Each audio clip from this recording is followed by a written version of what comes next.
Little Nitro. Stacked. If James lost, he'd have to eat a dub. I'm not doing that. Did you see that clip of Deion Sanders? You don't call Nick Saban Nick. Don't call me Deion. Let me put some respect on his name.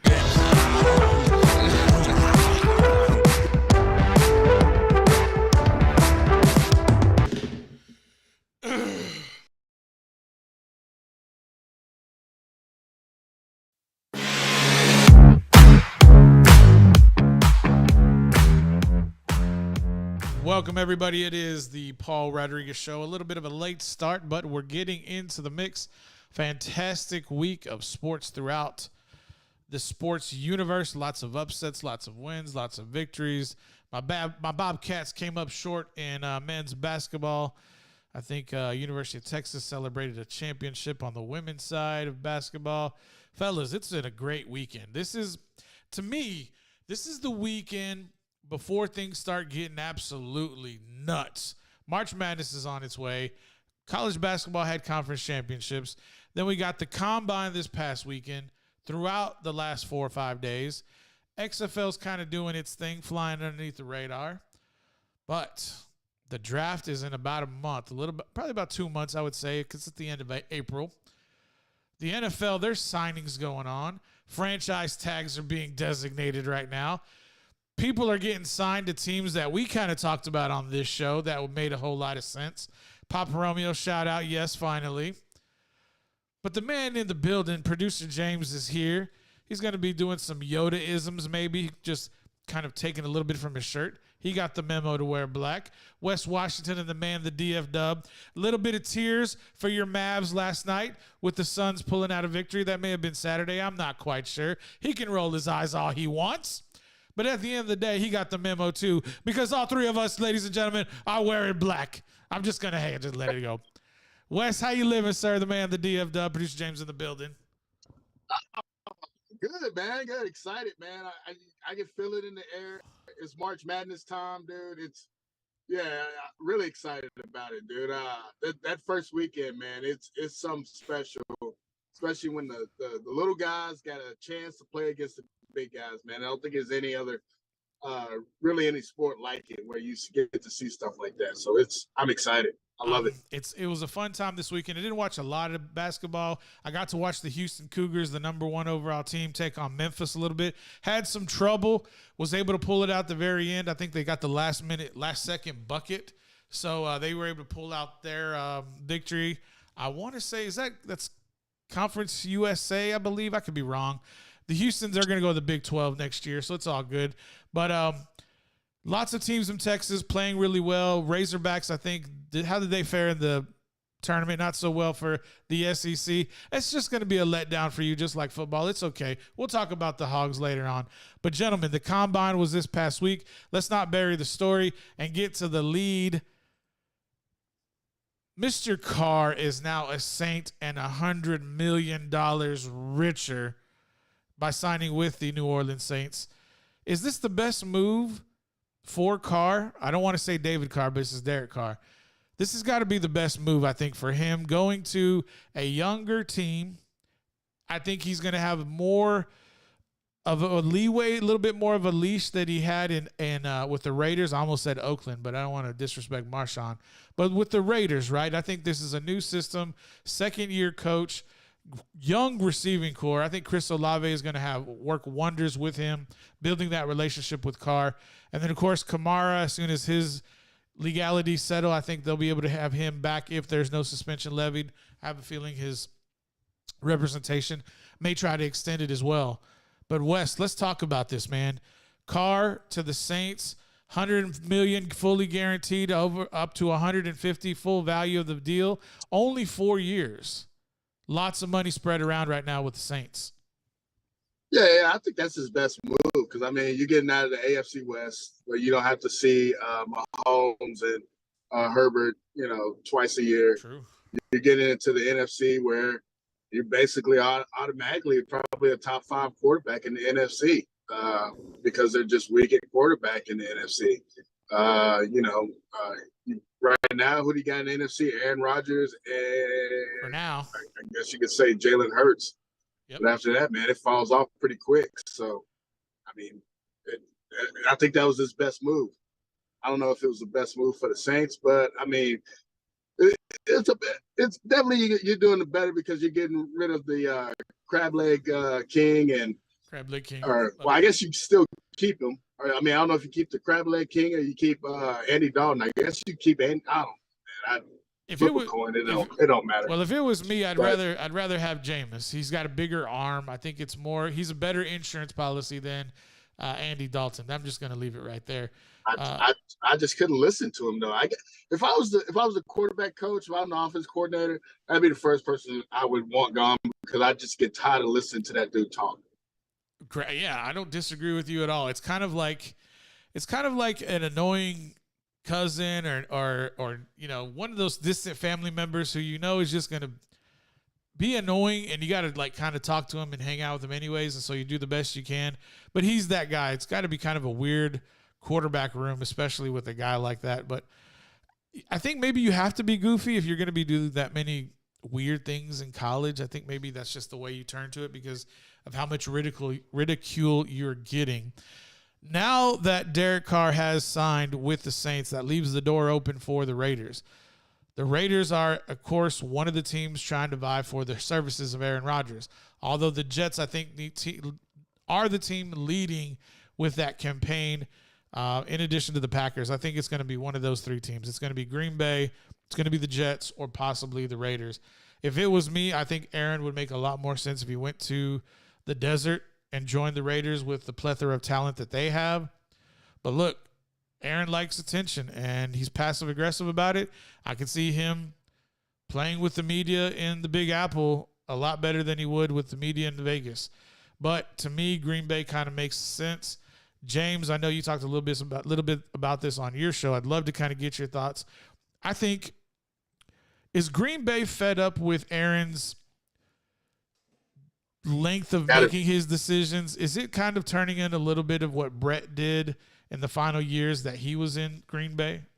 Yeah, I know I am. That's for sure. Yeah. I'm tired of it. What's funny too is, I got my Green Bay lanyard that I wear all the time. I get asked questions from random people. Today at lunch, I went to go grab some fried chicken, and this lady was like, "So is Aaron Rodgers leaving?" And I'm like, "You're the who expert. am I? You're the expert. Who am I?"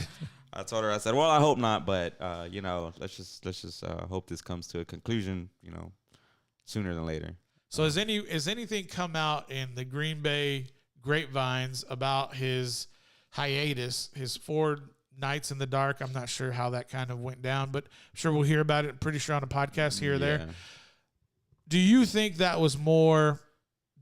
stunt was more for attention, or do you think that stunt was genuinely what he needed to find himself in this decision that he needs to make? I would imagine probably a little bit of both. Okay.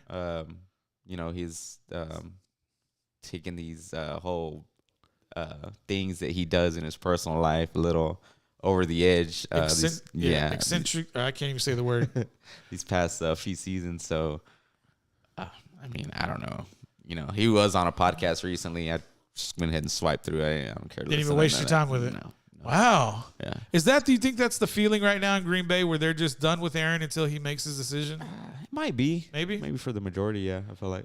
Of course, you're going to have your diehards everywhere you go, but at the same time, people are always going to remember that 2020 season when the championship was raised in Dallas for the Green Bay Packers.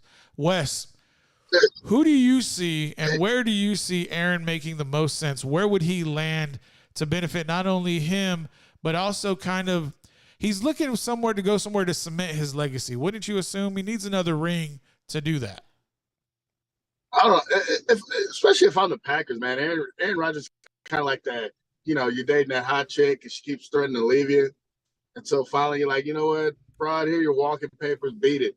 That's why I would be with the Packers. Okay. Let him go.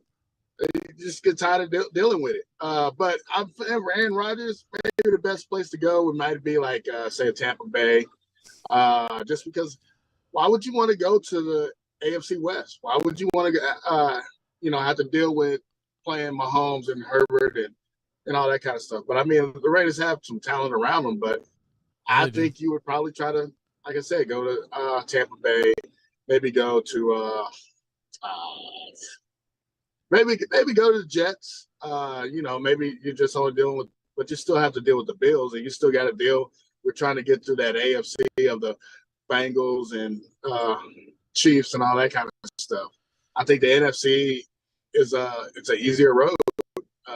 Who you afraid of in the NFC? The Eagles. Maybe that's really about it. Yeah.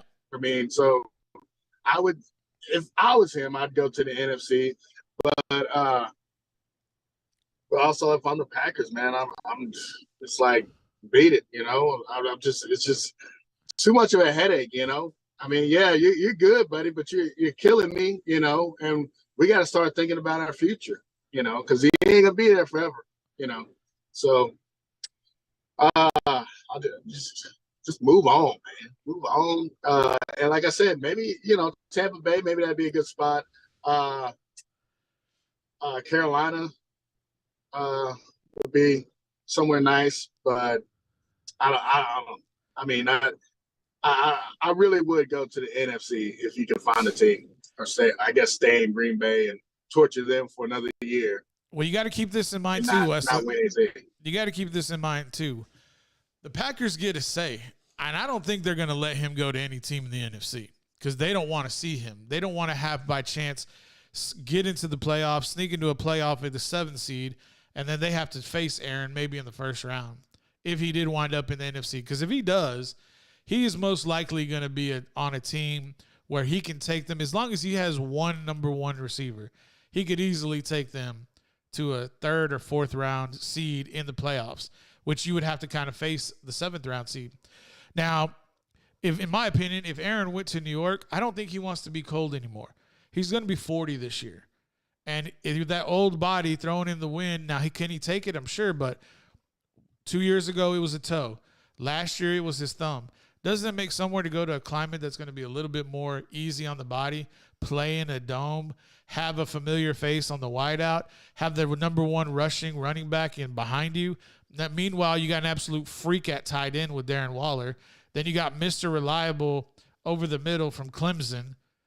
It just makes a whole lot more sense to go to a team that's led by who used to be a young guru with McDaniels, and now it's like, he's getting up there. He's growing in age, and it seems where him and Aaron LaFleur were too close in age to where they could be more like brothers, and I think this dynamic with the new coach in Oakland may be a little bit more of like an uncle and a nephew to make a relation that would make a little bit more sense, have more accountability. I think Aaron got away with too much in Green Bay his final few years there. And it may be a little bit different to have more accountability to say, you're going to show up here, you're going to do this. And we saw that a lot when we had the new coach take over in Denver. It just seems like Sean Payton is a guy who's going to hold people accountable, and I think that's what Aaron kind of needs right now. For me, the Jets would make a whole lot of sense, but it's a defensive-minded coach. I don't think they're going to mix too well, especially with Aaron being a little bit older. And what is it, Wes? Why do you want to send all these 40-year-old men down to Tampa? What is it? What is it about Tampa that you know that I don't? Isn't that where people go to retire, Florida? Man, dude, you said it. I didn't. That's all I got to say. When are you heading that way? Tell me when you're heading that way. Man, I wish I was heading that way soon, man. I would love to retire right about now, man. Speaking of retirement, what are you getting chauffeured around right now? It looks like you're in some high-end vehicle in the back seat. What's going on? You got this luxury all around you. No, well, I told you I have to work, so I didn't have time to go all the way home. Okay. So I'm just doing it from the back of the car. Okay. All right. I see you out there. Just make sure you're staying safe. You got a lot of good light on you from a vehicle. Maybe we have to do this more often. You got maybe better lighting in your truck than you do in your. Well, I guess it's the way the ring light is hidden in here. I guess it hits a little bit better in the car than it does in the apartment. Yeah, so that's all it is, just that one ring light. Yeah, you got the nice lighting in the front and the shadows in the back. Just professional, man, all the way around. Shout out to everybody in the chat. Papa Romeo, S. Sanchez, thank y'all for tuning in. Lots of trivia tonight. We're going to talk a little bit about, we'll talk about UFC. We'll talk about a little bit more about basketball. Wes, from the combine this week, what was your biggest takeaway? I know a lot of y'all, we talked a little bit in the chat about the combine. Not a lot of eyes were on it. I think just because we're all really busy. Biggest takeaway from the combine, I'm going to ask both of y'all. James, if you have to, let me know what you know, and that's all I'm asking for. Wes, you go first. What's your biggest takeaway from the combine? The biggest takeaway from the combine is the same thing every year, is that somebody that kind of pops up out of nowhere, runs a fast 40, jumps good or something like that. And they kind of get to talking about them, but they may move up. But usually the guys that are already going to be top picks, you don't hear anything about it. But everybody's high on this quarterback. I guess what is it, from Florida, Anthony Richardson. He good broad jump and great 40 time. But it's still watching the guy play in Florida. Was he that good? He played 1 year. Did not, I don't think he dominated or anything like that. They're comparing him to Cam Newton. But if you look at the 1 year Cam Newton had at Auburn, ain't nothing. This Anthony guy is nothing compared to Cam Newton 1 year at Auburn. So I don't know how much I can take about the comparison and all the beautiful stats that he did at the combine. But the combine, ESPN, man, they just blow it up, man. They make it a lot bigger than what it really is, because basically people know who they want. It's just for guys that are probably in those smaller schools and just try to get that name on the board and people see some stuff. Did you see anybody else outside of the quarterback that drew your attention? I mean, I thought Bijan Robinson, but I mean, he was already, he's already on the radar. But I thought he did a good job at the combine. But other than that, I didn't really watch too much of it. I saw it on, but it was so much basketball on that I wasn't really paying attention to it. And then I was trying to watch it at the gym, but then again, I was like, trying to hurry up and finish a workout. So you and Tony Dorsett weren't like, having a good convo about the combine and what y'all were seeing coming down the pike. You're just trying to get in and get out. I mean, Tony, he's just like, man, these suckers ain't nothing compared to what I used to do. So, oh gosh, they ain't impressing. They ain't impressing Tony.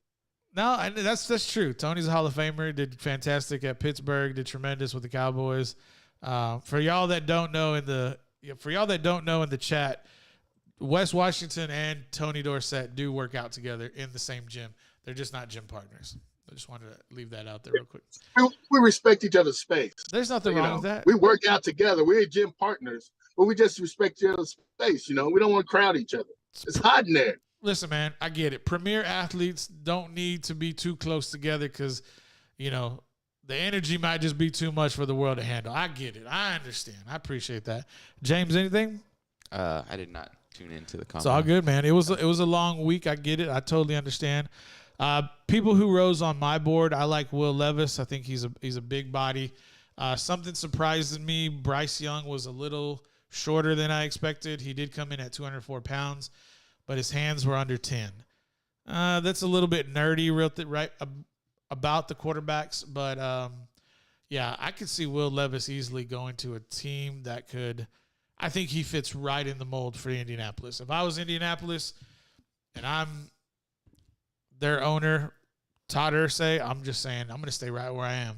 Stay at 4, let him fall, and then take Will Levis. And that would be – that could be your – that could be your second coming of Andrew Luck. Probably not as smart, but still went to Kentucky, played well for 1 year.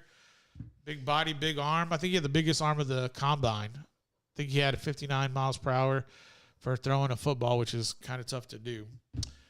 Before we get out, Wes, it's time, sir. It's time for trivia.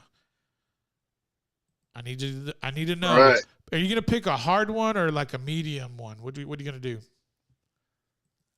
Well, since we were talking about the combine and, we also have our tomorrow we got our top 5 tight ends, right? Tight ends. So I'm going to go with this one to lead off. And can you name the tight end with the fastest 40 time at the NFL Combine. Bonus for the time and year also. So you want to know who the fastest tight end was at the NFL Combine. And what's the bonus? Huh? What's the bonus question? The bonus is what year and what the time was he ran. All right. So we're looking for the fastest tight end ever, the year that it happened, and the actual 40 time that it came in at. That's quite a question. I don't think I know it off the top of my head, but if I had to guess, I'll let y'all know when we come back what my guess is. Give us a few minutes. Probably try to. I'm jealous. Papa Romeo's jealous of you, Wes. I don't know what to tell you. Tony Dorsett, shout out. You need to get a photo. You need to get a photo if you can. Just ask him, be like, "Hey, Tony, for old time's sake, can we just get a quick snap?" I respect the man's space, man. That's fine. You know? Just ask. You're not asking for $100 bill. You're asking for a quick photo. I hear you. All right, man. Give us a few minutes. We appreciate y'all tuning in. We'll be back shortly.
Welcome back, ladies and gentlemen. Appreciate y'all tuning in.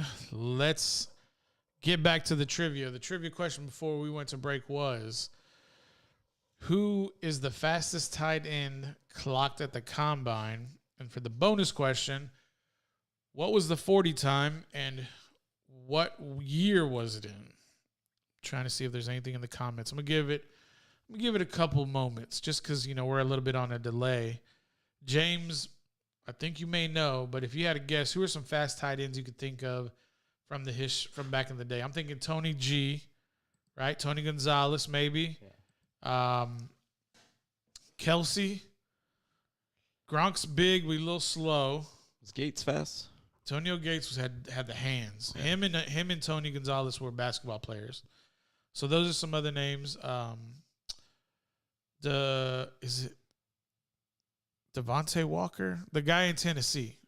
Remember him? He played with the Niners before that. Delaney Walker. Yeah, Delaney Walker. Yeah. He was another fast one. I don't see anything in the chat. I don't see anything from our chat. So let's go ahead and get into it. Wes had to run.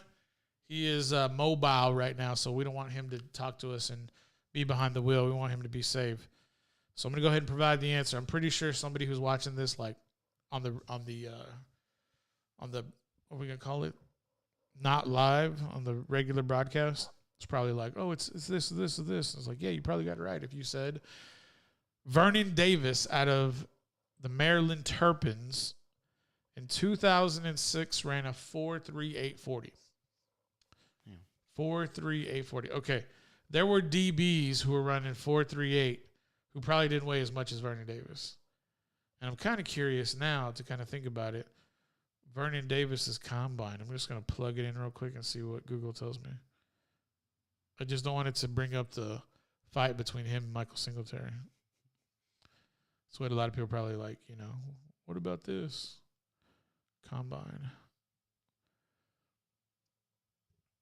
Not Baron Davis, Vernon Davis. They're cousins.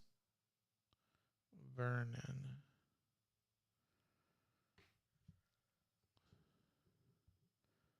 Vernon Davis combine. Just waiting for it to load. Yikes. 6'3" and a quarter. 254 pounds, ran a 4.38. 254 pounds, ran 4.3840. At 6'3" and a quarter. That's a huge human. That's moving. Yeah. That's booking. Speaking of another big human, 6'3". What would he weigh in? 6'3", 250 this weekend? Yeah. The new UFC champion, John Jones. What was it, 250? I think it was about 248, yeah. About around that time. Yeah. So is Gone, right? Yeah. We're going to get into a little UFC talk, do a recap, and then we'll probably get out of here. Abbreviated show. Big show tomorrow night. Let's plug that real quick. Huge social media star. Does a lot of reviews all over TikTok, all over Instagram, Facebook, whatever you watch. He's on it. A huge former Houston Oilers fan, now Tennessee Titan super fan.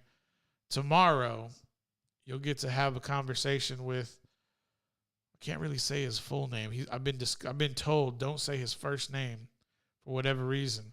But Freightzilla, fan of the show, will be joining us tomorrow. Talk a little bit of Combine, talk a little bit of March Madness. I already have it confirmed.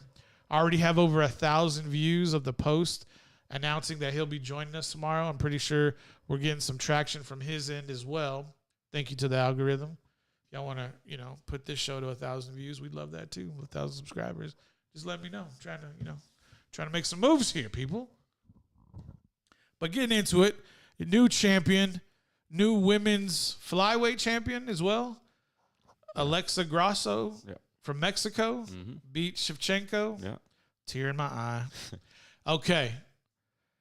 James, how'd he go down? I think it was a choke in the women's championship bout. Yeah. Talk about that. How'd he go down? Rear naked. I felt like Valentina was kind of getting the best of her, and then it kind of she just got caught. She tried to throw a spinning back kick, and she paid for it. She missed, and she got her back taken, and she got choked out. It was quick. Yeah. Man, that's a rough one. Yeah. She was doing good, but she tried to get a little flashy, and she got cute. Yeah. Yeah. Do you think there's going to be a rematch with that one? Or no? Yeah, I think she deserves it. Or does Grasso get another chance to defend her title before that? I think rematch? she deserves it, but you know, like I don't know, man. I'm kind of tired of like these instant rematches. You know, like it's like you had your chance. See you maybe in 2 or 3 fights, but she deserves a rematch. She's held the belt for so long, forever, right? Yeah. Like not ever, but many years. Yeah, many years. So I feel like she deserves a. Does she still have the 135 belt? Do not think so. I thought that was Nunes, wasn't it? Well, who then?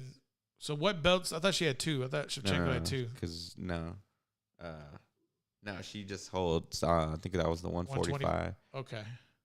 125. Yeah, that's the smaller 125. So Nunes holds, or she lost that one, so now she holds the 145, I believe. Okay. Yeah.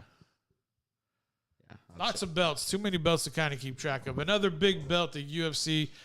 I was a little shocked to see what Dana White had said in this instance after the fight with John Jones winning the championship.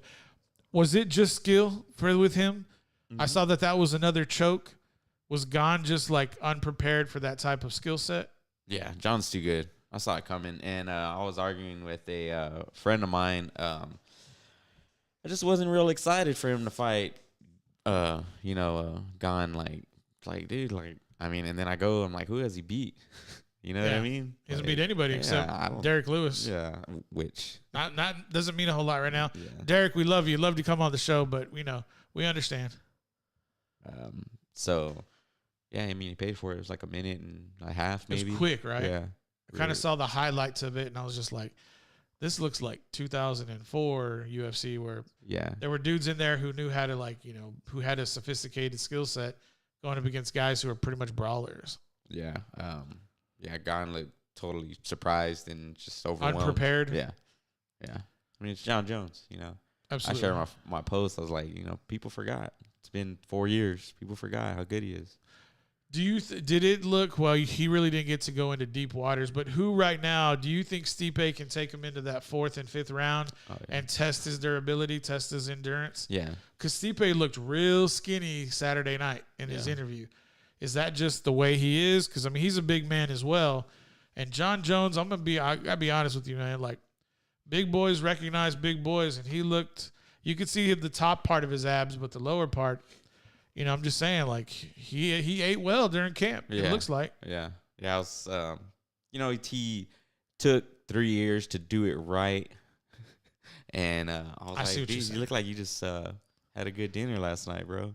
Like I don't know what I was expecting. I don't know what I was expecting, but he seemed to have a lot of belly weight there. His pre-fight photos, unless they were touched up, he looked fantastic. Yeah. I mean, he looked huge.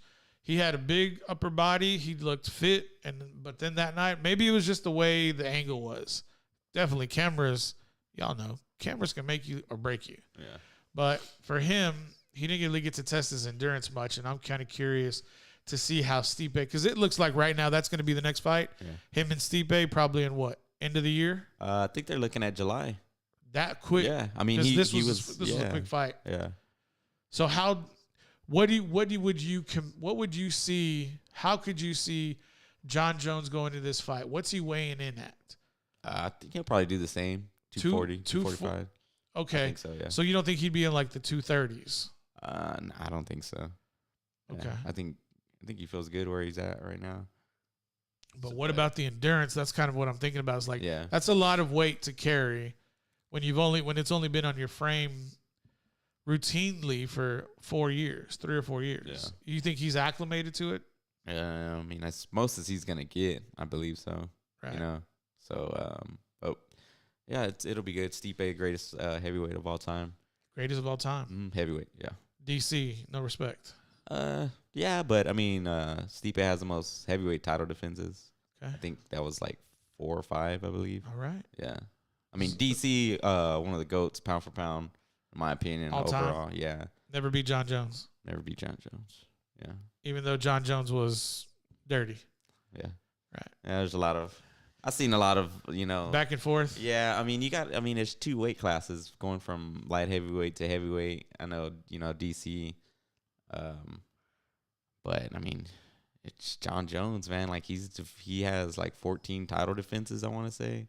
And if you don't know who John Jones is, that's okay. But if you're a football fan, you know who John Jones's brothers are. Yeah. That's Chandler Jones, who plays for the Vegas Raiders, and then his brother, who just won a Super Bowl, and Chris Jones. Okay, both those dudes, Chris and Chandler, are over 6'5", and Chandler is like 280 pounds, and Chris Jones is 6'5", 310 pounds, and moves humans for a living. And their big brother, their older brother, John Jones, is what, 6'3", 6'4", 250?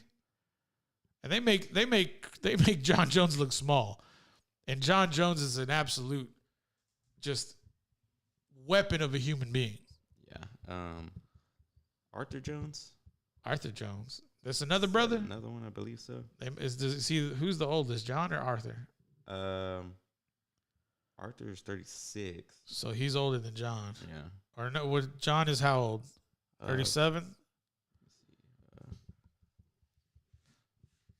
I wanted to pull my drink in here, but I won't. They need to cut a check first before I put him on camera. 35. So he's 35. So Arthur's the oldest. Yeah. Because Chandler and Chris is like 26. Yeah. Youngest, I believe. Chandler's like, what, 32? Chris Jones, 28. Okay, he's 28. Sorry. Yeah. Chandler's in his early 30s. 33. Yeah, see, I was close. I'm not perfect. Never claimed to be perfect. Any other big fights that you took any kind of interest in? Any big knockouts? I know we had 2 chokes on the championship fights. Nah, there was some couple of fighters. I don't really remember their names. They made their debut, UFC debut. They did pretty well. One from Kazakhstan. Is that the dude who gave Rogan the hat? Yeah. Okay. Always wanted one of those hats. Yeah. Yeah, it was a good card. Okay. Yeah. Didn't live up to the hype. I was kind of upset. I almost bought it. I bought it. I was like, I'm just gonna watch the highlights later. Yeah. What's the point? Yeah, it was. I mean, being how long the main event lasted, probably a good decision. Yeah. Yeah. Whenever I saw it was like a minute, I was like, "Yep, glad I didn't." When I got the notification, I was like, "Oh, yep, good thing I didn't buy that one." See, Jake Gyllenhaal making his UFC debut. I wondered what that was in the beginning. I'm like, "Why is Jake?" I was like, first, is that Jake Gyllenhaal? And I was like, "Yep, that's him." But the biggest takeaway for me was, we'll get to Dana White and what he said about Ngannou, because I kind of want to talk about that a little bit more in depth. Who the hell was that guy with Jake Gyllenhaal when the fights were going on? That's not Conor. No, the one he was who? The guy. Well, they took a photo, and it's Jake Gyllenhaal. There's a dude. Yeah, that was Conor. That's not. That doesn't look like Conor McGregor. Because he shaved and he's like freaking 50 he's like pounds 200 of mass pounds on him. Yeah, he's 200 pounds. Yeah, I was like, well, then when he started speaking, I was like, that sounds like Conor McGregor, but that doesn't look like Conor McGregor. Yeah, I mean, he looks. You know what he reminds me of? He looks like he's. Oh, and that's right. He looks like he's getting ready to fight. Who's the dude who came over from? Is it Chandler? Mm-hmm. So they're fixing to fight each other. Mm-hmm. They both look swollen. Yeah, I think they're coaching the Ultimate Fighter right now. Okay. Yeah. Because what's Chandler's first name? Michael. Michael Chandler. He looks like he just trains like year around, right? Yeah. And I just don't know why is Conor putting on all this weight? For what reason? Yeah. Well, to be a heavy 170. He's been ever since he got that injury. He's been rehabilitating it, but he's been in. Looks like he's rehabilitating his whole body. Yeah. Well, I mean, he's a fast way to rehab. He might be injecting something in there. I was just gonna say, it looks like he has some extra supplements running through his blood system. Yeah, for sure. Allegedly. Yeah. Because I can't prove it, but I'm just saying, the dude looks absolutely jacked, and like he looks ripped and he's massive, and I'm just like, dude, you're 5'9". Like I get it. I know what a 5'9" frame can handle, and that's just a lot of mass. Yeah. Yeah, I'm curious to see how, he handles the weight cut and all that stuff, but he's going to have to cut. He's going to have to lose muscle mass. Yeah, big time. It's going to be interesting. Getting back to Ngannou, what is this? What's Dana doing right now? Is Dana's selling a fight? That's what it sounds like to me. He's trying to sell a fight down the road between Ngannou and Jones. Yeah, I think that's the fight, honestly. this just wasn't the fight with Cyril Gane. So was it a tune-up fight? Yeah, big time. Was it a tune-up fight going in though? Because that's not the way it was sold. I mean, they gotta sell the fight, right? But what I'm saying is like this was supposed to go the distance. The people put a lot of money on this fight. Yeah, there's some people putting like $500,000 up. Yeah, and to me, I'm like, you don't put $500,000. This is gonna be like a contest. This was like a sparring match. Yeah, submission exercise. So, is that your take on it? Dana's just saying never say never, but I'm going to give you a never on this one, just so that he can kind of down the road be like, well, I'm taking it back. Let me go ahead and promote the hell out of this fight. Yeah, that's honestly the fight. So Stipe is not a match, you don't think? Yeah, definitely is. But I would just rather see, Ngannou like how big he is. I mean, he destroyed Stipe in their last fight. Right. The first fight when him and Stipe fought, Stipe went the distance, ate a lot of shots. He looked like his face got pummeled by the end of the fight, but he won it. But I think the fight to make here is Ngannou.